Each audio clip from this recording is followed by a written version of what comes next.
Hi there. This is Jim Durbin, the social media headhunter, and today I wanted to talk to you a little bit about social media as a preference layer. I can't actually say that this is mine. This is actually comes from Felix Wetzel. He's a recruiter out in England, and he was writing and he said that social media functions as a preference layer as opposed to being a discipline.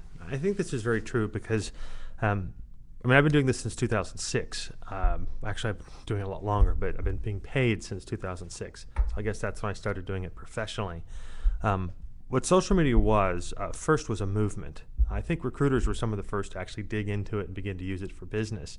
But what ends up happening is there's recruiting as a process, which is how you get people hired. And social media came along as a sourcing version of that, which is how do I fill the front end of that funnel?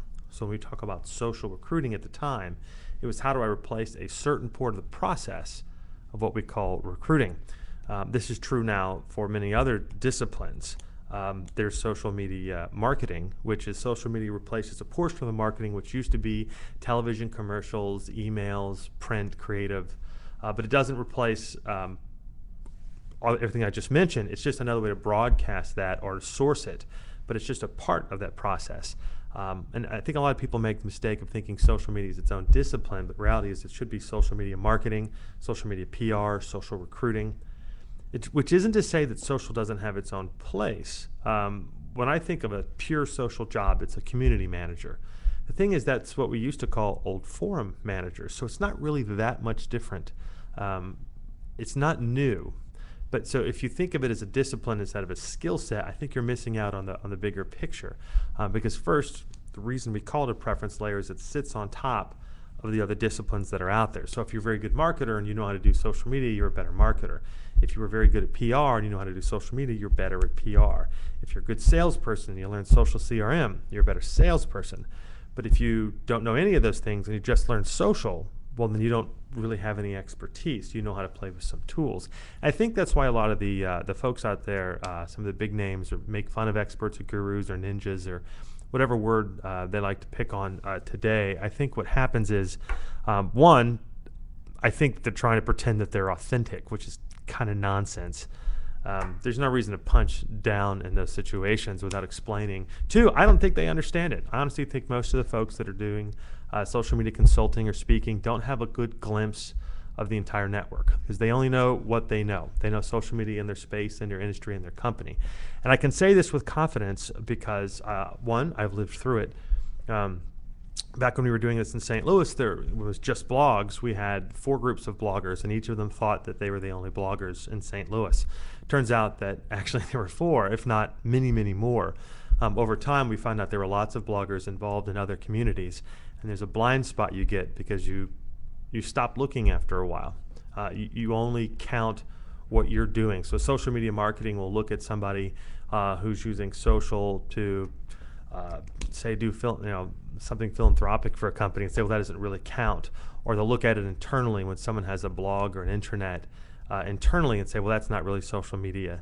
And they just don't understand because the biggest aspect is if you look at, I don't really have anything that's big, so I'll just use, I'll use a finger. So this is social media business, right? This is social media because what happens is the public, the consumers, the people that you're working with tend to be so much larger than you are. There's so many more of them. You can be IBM or Sodexo and have hundreds of thousands of employees.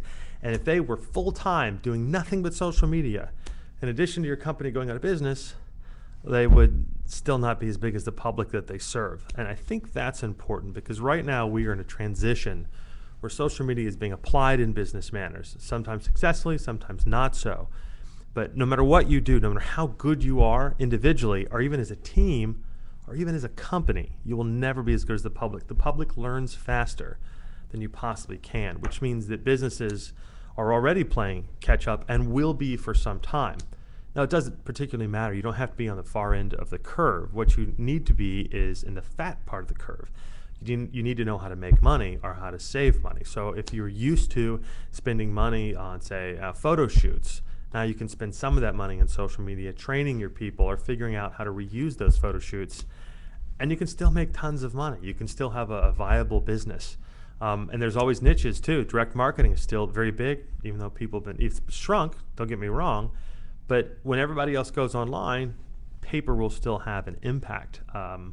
It's the same thing when you look at recruiting. Some people only use LinkedIn.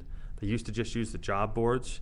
And then you still have the old phone recruiters, people who still get on the phone. Even though it's harder, if you're very good at it, you are different, and thus you can be very successful, even though you're a smaller microcosm of what used to be your entire industry.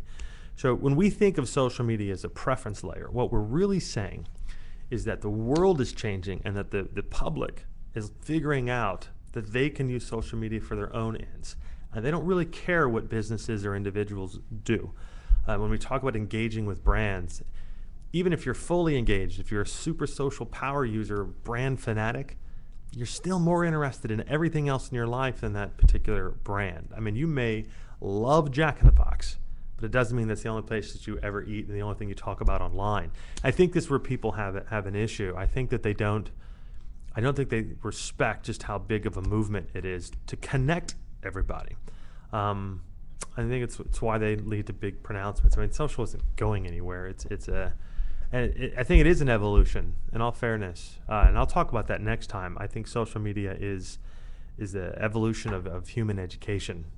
But those are my thoughts. Social media is a preference layer. It's a great word to use. I expect to see it a lot because it just makes so much sense in presenting. And I'll draw some pretty graphics up later on. We'll push them out on SlideShare. Jim Durbin, SM Headhunter on Twitter.